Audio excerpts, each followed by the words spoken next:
Bah non, on fait pas sauter une salle, non. Il nous a fait une belle François Fellman, là. Alors justement, parlons de cette salle et de communication. Les acteurs de la communication sont là. On a souvent parlé de télé-réalité. Là, si on parlait juste 2 secondes de communication informelle, qu'est-ce qu'il raconte? Il a pastelisé la campagne.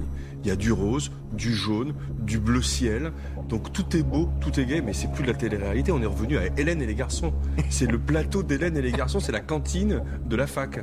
Lui, il est au milieu de tout ça comme un évangéliste, c'est ce qu'on disait tout à l'heure, en train de hurler comme un gourou, mais il est presque effrayant. Oui, parce que dans le montage, on avait le premier meeting emblématique d'Emmanuel Macron, et là, celui de Marseille samedi, idem.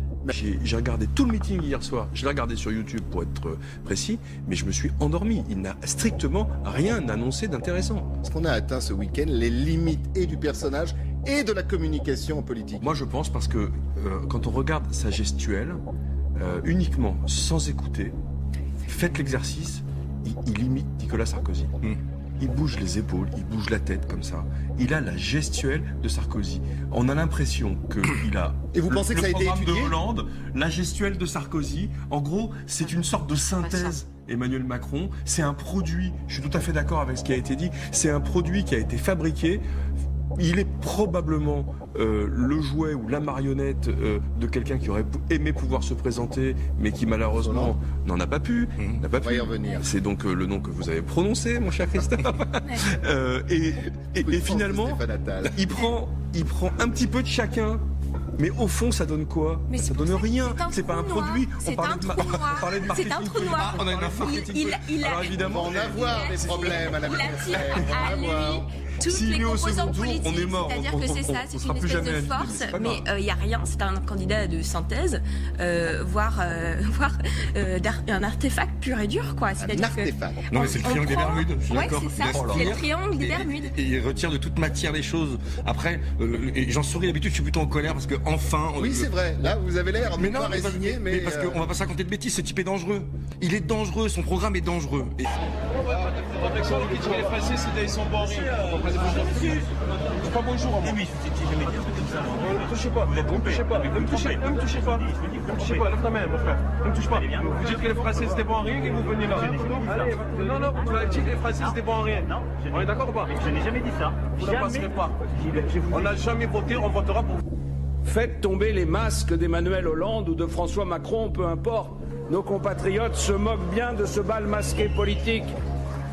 Ils savent bien que sous un pavillon de complaisance différent, c'est bien la même marchandise frelatée qui se trouve dans les cales et c'est surtout le même équipage.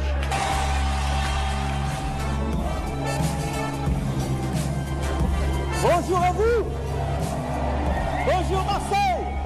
Amis, les Bouches-du-Rhône, l'ami de Marseille. Ville de mon cœur, je vois les Arméniens. Je pense aussi aux Italiens. Les Italiens, les Comoriens, les Algériens, Sénégalais. Je vois les Maliens, les Sénégalais, Les Maghrébins recrutés dans les villages. les Marocains, les Tunisiens. J'en vois des tas d'autres que je n'ai pas cités. Mais je vois quoi? Je vois quoi? Je vois des Français! J'aime Marseille parce que j'aime la France.